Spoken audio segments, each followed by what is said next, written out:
দিন করে পড়ে গেছি আমরা নিশ্চিত লাভ দেয় এই অবস্থা। বাচ্চা হচ্ছে খুব ঠান্ডা, বাচ্চার জ্বর কাশি প্রচুর পরিমাণে আর কি নিউমোনিয়া। আমরা খুব দায়গ্রস্ত বিপদের মধ্যে আছি, আমরা এখন কি করব?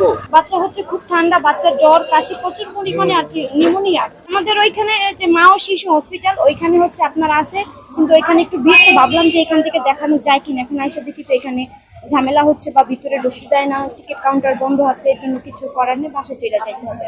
আমরা সাতক্ষীরা থেকে রওনা দিয়েছি 11টার সময়। এখান থেকে আধা ঘন্টা আগে 4:30 থেকে কি 5:45 থেকে এখানে পৌঁছেছি। এখন মেডিকেলের সামনে অবস্থান আছি। আমরা খুব দায়গ্রস্ত বিপদের মধ্যে আছি, আমরা এখন কি করব? ফিরে যেতে গেলেও গাড়ি ভাড়া তো আরো 20,000 টাকা লাগবে। কেন আপনারা দায়গ্রস্ত বিপদগ্রস্ত কি জন্য? আমরা তো জানি না, এবং এখানে তো আইসি মেডিকেলে ভর্তি হওয়ার জন্য।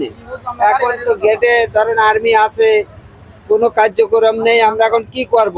কোথায় উঠবো? রোগীর সমস্যা কি? রোগীর সমস্যা মেরুদণ্ডের হাড় মানে ক্ষয়ে গেছে, কারণ উনি উঠতে পারে না, বসতে পারে না, চলতে পারে না।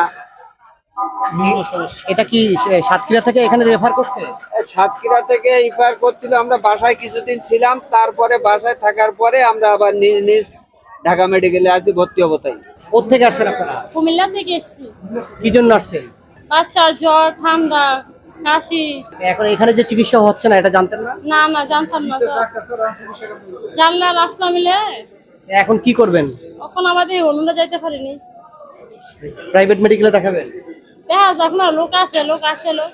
কুমিল্লাতে ডাক্তার দেখেন না না? দেখাইছি না, কইছে না ভালো ইয়ে আছে, ডাক্তার আছে লিখে। ঢাকা মেডিকেলে ভালো চিকিৎসার জন্য। হ্যাঁ হ্যাঁ হ্যাঁ, কিন্তু আর আসার পরে তো আরো ভোগান্তিতে পড়লেন। ওখান থেকে বসছি তো। কুমিল্লা থেকে আসছেন? হ্যাঁ, জানলে কি আর আইতাম। কি সমস্যার জন্য আসছেন? সমস্যা ওই যে বাচ্চার বাচ্চার কি সমস্যা?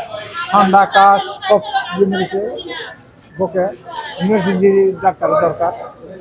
কুমিল্লাতে ডাক্তার দেখেন নাই?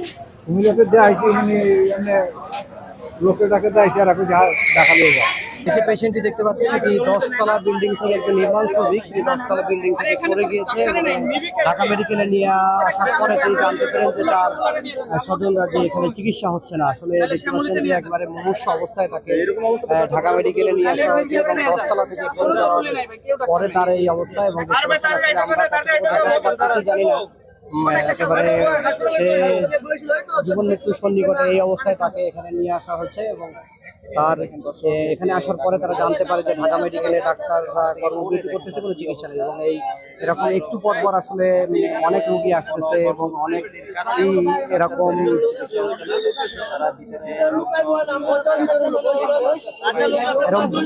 অনেকেই এমন ভোগান্তির শিকার হচ্ছে। একটু পর পরে এমন রোগী আসতেছে। ঢাকা মেডিকেল জানেন যে সবচেয়ে ব্যস্ততম একটি ঢাকা শহরের ব্যস্ততম একটি মেডিকেল, যেখানে প্রতি মুহূর্তেই রোগী আসে। কিন্তু এই যে দেখতে পাচ্ছেন রোগীটি 10তলা থেকে পড়ে গিয়েছে।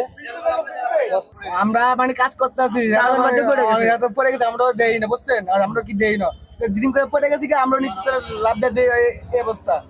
পরে নিয়ে আসি যে ঢাকা মেডিকেলে চিকিৎসা বন্ধ, জানতেন না? আমরা জানি না, সবাই ঢাকা মেডিকেলে যখন এই অবস্থা।